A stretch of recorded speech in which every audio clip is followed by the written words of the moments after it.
Hello, dear one, and welcome back to December 2024, guidance and inspiration.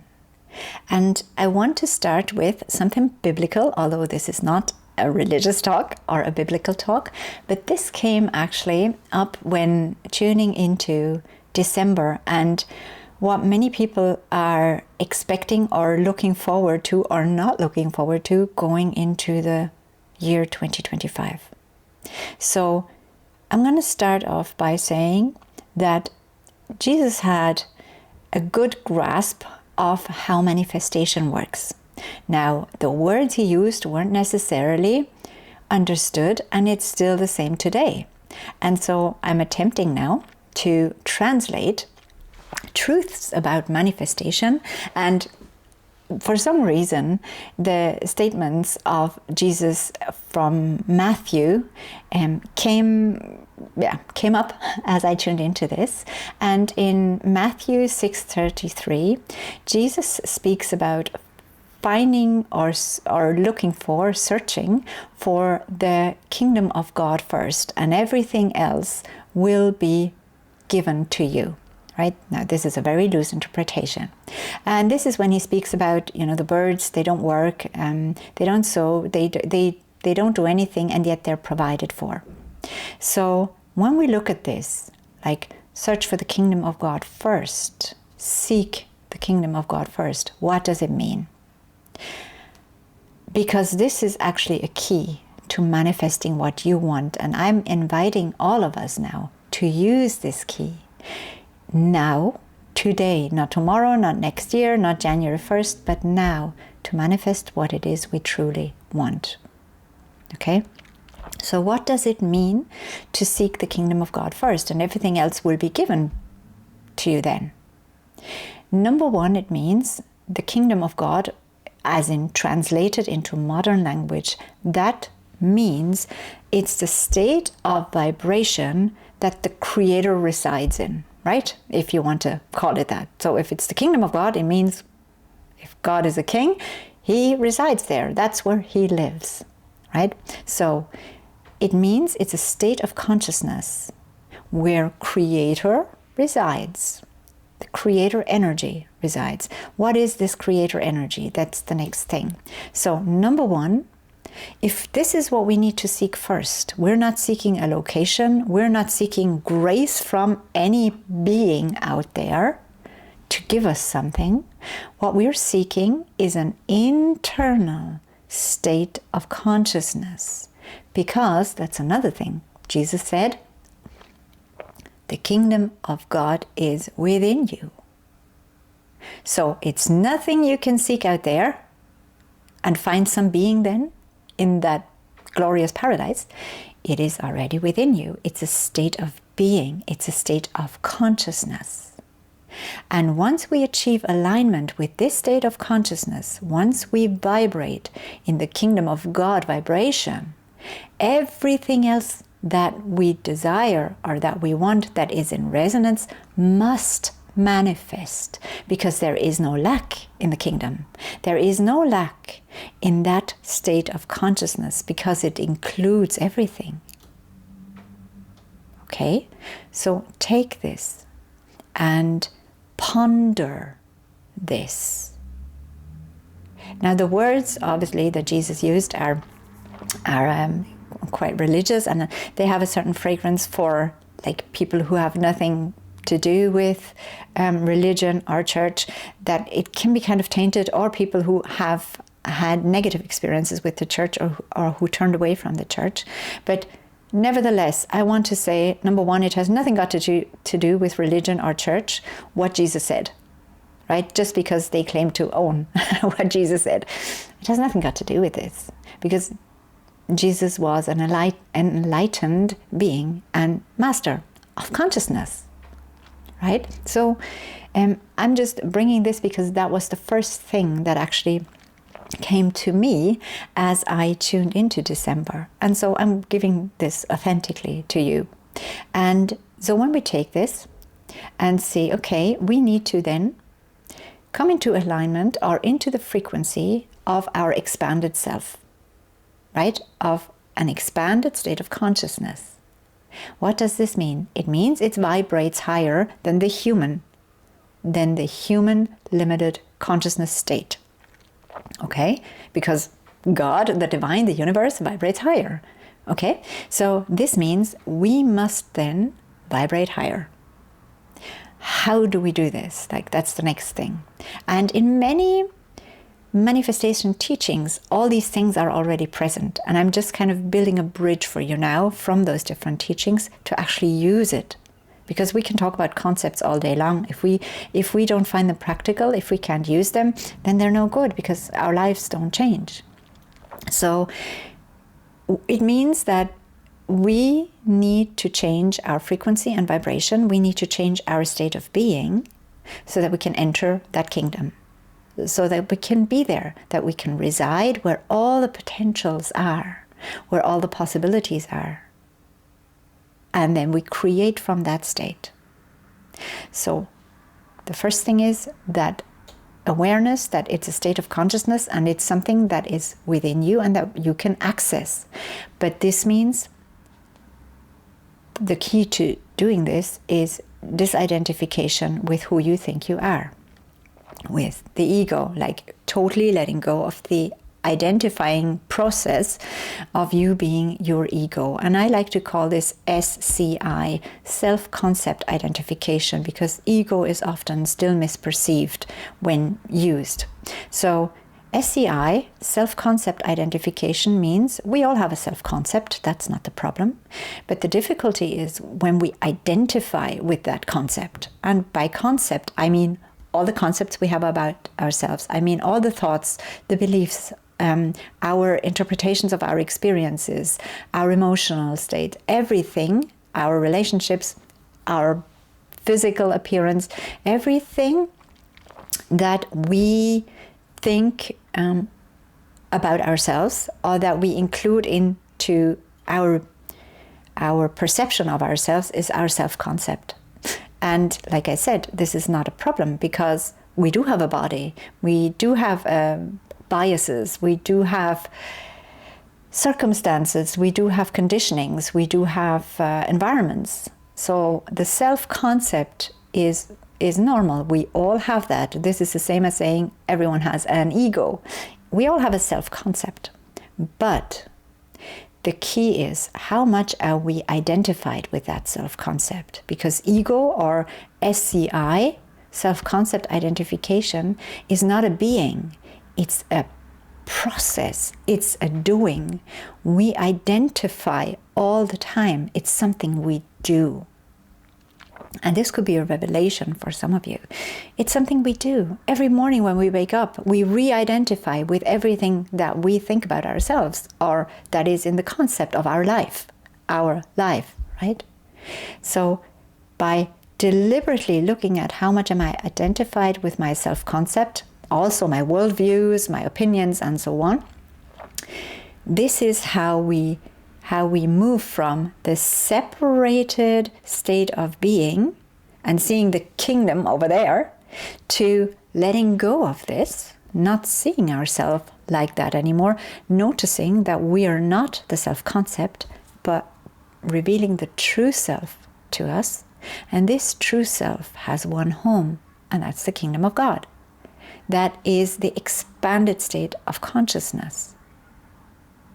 Right? Our divinity state, if you want. So that's how we do it. We by meticulously looking at how much am I identified with A, B, C, D, E all day long. And then to disidentify and requalify the thoughts that you have that have previously just unconsciously held you in identification with limitations. Now, the second aspect to that is, that's like working with consciousness, right? But the second aspect that is even more practical for you to use is looking at what is high frequency vibration. And from our viewpoint, we notice this very clearly when we have high vibrational emotional states and low vibrational emotional states, right? In connection with thoughts, but let's stay with the emotions. So This means if you want to raise your frequency, raise your vibration, you achieve that by raising your emotional states. Because the kingdom is filled with joy. The kingdom is filled with bliss and love and unity and peace and excitement and calmness. The kingdom is filled with those frequencies. Now, if we don't vibrate like that, we cannot experience the kingdom, which is what we need to seek first. Everything else will follow. So most people try to manifest from a total different set of frequencies, vibrations, and then they wonder why they don't manifest what it is they truly want. And why oftentimes they manifest the opposite, because they're operating from the lack frequency, from the opposite frequency. So this means if the kingdom is filled with joy and peace and happiness and delight and bliss and abundance and riches and everything, that's what we need to be first in order to experience it. And this is in alignment with truthful manifestation teachings. We don't manifest what we want. We manifest what we are. So we need to be that first. High vibration, joy, peace, freedom, love, excitement, passion, abundance, riches, limitlessness. We need to be that first. And where? Inside. The kingdom of God is already within you. Meaning, our work is always with ourselves. But that's the way we truly manifest, and then we do it in alignment with our true beingness. Can you imagine what this manifestation would mean for your life? Like you would manifest your life purpose. You would manifest meaningfulness every day, in every second, because it would be from the state of being in the kingdom of God, from the state of being in alignment with joy and abundance and peace and connectedness and love. So only that then could come to you. Now, yes, there is a very likely possibility that you will fall out of that every now and then. You won't hold that high state of vibration, so you won't reside in the kingdom permanently. You come out and then you work your way back in, right? That's okay, as long as you don't see it as, because it's us who give meaning to everything, as long as you don't give it the meaning that I failed. Like I managed to keep that kind of vibrational state for a certain period of time, and then I came back to old patterns, to negativity, to blaming others, to if you see this as failure, if you see this as something negative or it shouldn't have happened, you're taking yourself right back into victim consciousness and not taking responsibility. Instead, and that's my offering, instead, you change the perspective and say, of course I come back out every now and then, because I still am in this wonderful third density. I still am in three-dimensional living experience conditions. Cool. So I come back out. Otherwise, I would have stayed over there anyway. I wouldn't be a human being right now or experiencing part of me as a human being. So this is part of it. It's part of the journey to leave the kingdom, to again seek it, and then leave it again. And maybe have experiences seemingly separately from the kingdom, seemingly, to again find the unity with it. In the end, discovering though that the separation is only an illusion. It's only a game you as the divine play with yourself to have those experiences of leaving and coming back. Otherwise, there would be no experience. Otherwise, there would just be whatever is in the kingdom. There would be this beingness, right? So in order to create those experiences, we as in all of us, God consciousness, creates this playground of separation, illusion. Because separation is an illusion, but we can use it as a tool and not as every time I experience a separation or I fall back into identifying with my separate self, I fail. It's like, no. This is actually the path to oneness. This is the path. You failing is not the truth, because you're not failing. What you're doing is you're creating a tool.